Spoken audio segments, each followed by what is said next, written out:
Hello guys, நாம இப்ப 2025ஓட முடிவுல இருக்கோம். இதே மாதிரி போன வருஷம் முடிவுல நீங்க இந்த வருஷம் என்னெல்லாம் பண்ணணும்னு ஆசைப்பட்டு ரெசல்யூஷன் எடுத்தீங்களோ அதுல எத்தனை விஷயத்த செஞ்சு முடிச்சீங்க அப்படிங்கறத கொஞ்சம் யோசிச்சு பாருங்க. கண்டிப்பா நம்மள 95% எடுத்த ரெசல்யூஷன்ல ஒன்ன கூட சரியா செஞ்சு முடிச்சிருக்க மாட்டோம்.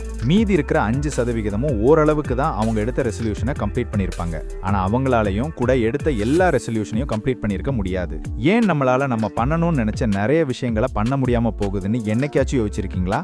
ஏன்னா நம்ம மூளைக்கு எதிர்காலத்துல நாம இந்த மாதிரி இருக்கலாம், அந்த மாதிரி இருக்கலாம் அப்படின்னு முடிவெடுத்து சந்தோஷப்பட மட்டும்தான் தெரியும். ஆனா அதை செயல்படுத்துறதுக்கான சக்தி நம்ம மூளைக்கிட்ட இருக்கான்னு கேட்டா அது சந்தேகம்தான். நம்ம வாழ்க்கையில இருக்கிற கஷ்டத்தை மறக்கிறதுக்கு சின்னதா ஒரு டோபமைன் ஹிட்டுக்காக நம்ம மூளை இந்த மாதிரி எல்லாம் நம்மளை யோசிக்க வச்சு நம்மளை சாட்டிஸ்ஃபை பண்ணி வச்சிருக்கோம். நம்மளும் அதை நம்பி அந்த விஷயங்களை எல்லாம் செய்யணும்னு அதுக்கான ப்ராசஸ்ல இறங்குவோம். ஆனா அதுக்கான ப்ராசஸ் ரொம்ப பெருசுன்னு நம்ம மூளை ரியலைஸ் பண்ண உடனே நமக்கு இருக்கும் மோட்டிவேஷன் எல்லாத்தையும் டவுன் பண்ணி விட்டுடும். ஏன்னா நம்ம மூளைக்கு எந்த விஷயம் செய்யறதுக்கு ரொம்ப ஈஸியா இருக்கோ, அப்புறம் அதை செஞ்சதுக்கு அப்புறம் ரிவார்டு அதிகமா கிடைக்குமோ அந்த விஷயத்துல மட்டும்தான் ரொம்ப இன்ட்ரெஸ்டடா இருக்கும். உதாரணத்துக்கு வீடியோ கேம்ஸ் விளையாடுறது, ஜங்க் ஃபுட் சாப்பிடுறது, மூவிஸ் அண்ட் வெப் சீரிஸ் பார்க்கறது, இந்த மாதிரி விஷயத்துக்கு ப்ராசஸ் ரொம்ப சின்னது, அப்புறம் கிடைக்கிற ரிவார்டும் கொஞ்சம் அதிகம். அப்படின்றதுனால நம்மளை அந்த விஷயத்தை செய்ய சொல்லி ப்ரொவோக் பண்ணிட்டே இருக்கும். நீங்க என்னதான் முயற்சி பண்ணாலும் உங்க மூளையை உங்களால கண்ட்ரோல் பண்ணவே முடியாது. இது ஏன்னு என்னைக்காவது யோசிச்சிருக்கீங்களா? நீங்க ஒரு விஷயத்தை முயற்சி பண்ணி அதை செய்ய முடியாம தோத்து போறதுனாலையும்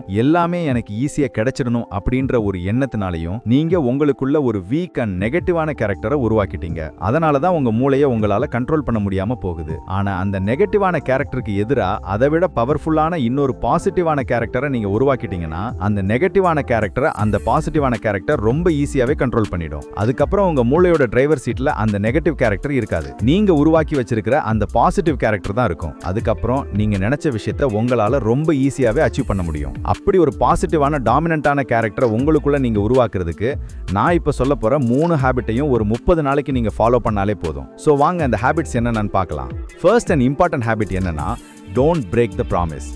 நீங்க உங்க தினசரி வாழ்க்கையில ஏதாவது ஒரு விஷயத்தை பண்ணணும்னு உங்களுக்கு நீங்களே ப்ராமிஸ் பண்ணியிருப்பீங்க.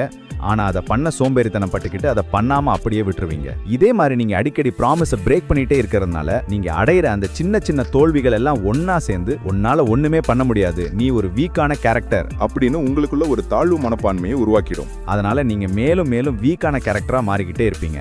உதாரணத்துக்கு எக்ஸசைஸ் பண்ணணும்னு முடிவு எடுத்துட்டீங்கன்னா அதை உடனே பண்ணிடுங்க. இல்லைன்னா அந்த மாதிரி முடிவே எடுக்காம இருங்க. ஒன்றை மட்டும் நல்லா ஞாபகம் வச்சுக்கோங்க, வாழ்க்கையில நமக்கு கிடைக்கிற சின்ன சின்ன வெற்றிகள் தான் நமக்கு கான்ஃபிடன்ஸை கொடுக்கும். இந்த கான்ஃபிடன்ஸ் நம்மளை எப்பவுமே மோட்டிவேட்டடா வச்சுக்கும். எப்பவுமே நம்மளால மோட்டிவேட்டடா இருக்க முடியறதுனால வாழ்க்கையில நாம நினைச்ச விஷயத்தை நம்மளால ஈஸியாவே அச்சீவ் பண்ண முடியும். ரெண்டாவது ஹேபிட் என்னன்னு நம்ம பார்க்க போறதுக்கு முன்னாடி, இந்த மாதிரி வீடியோஸை நான் கிரியேட் பண்றதுக்கு நீங்க என்ன மோட்டிவேட் பண்ண நினைச்சீங்கன்னா மறக்காம வீடியோவை லைக் பண்ணிட்டு பாருங்க. செகண்ட் ஹேபிட் என்னன்னா மைண்ட்ஃபுல்னஸ்.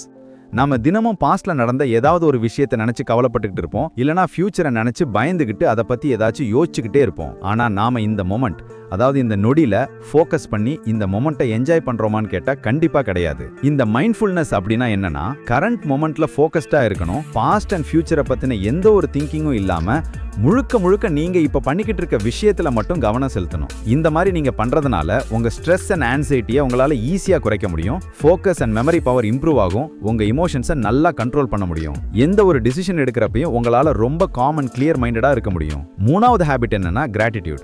கிராட்டிடியூட்னா என்னன்னா, ஆல்ரெடி உங்க லைஃப்ல உங்களுக்கு கிடைச்ச விஷயங்களுக்கு நீங்க நன்றி உணர்வோட இருக்கணும். நாம நமக்கு கிடைக்காத விஷயத்தை நினைச்சு எப்பவுமே கவலைப்பட்டுக்கிட்டே இருக்கோமே தவிர நமக்கு ஏற்கனவே கிடைச்ச விஷயத்துக்கு நன்றி உணர்வோட இருக்கிறத மறந்துடுறோம். தினமும் உங்களுக்கு வாழ்க்கையில கிடைச்ச 3 விஷயத்தை பேப்பர்ல எழுதுங்க. அந்த விஷயத்தை உங்களுக்கு தந்தவங்களுக்கு மனசுக்குள்ளேயே நன்றி சொல்லுங்க. இந்த மாதிரி நீங்க நன்றி சொல்லி பழகிறதுனால உங்ககிட்ட இல்லாத விஷயத்தை நினைச்சு நீங்க கவலைப்படுறதை விட்டுருவீங்க.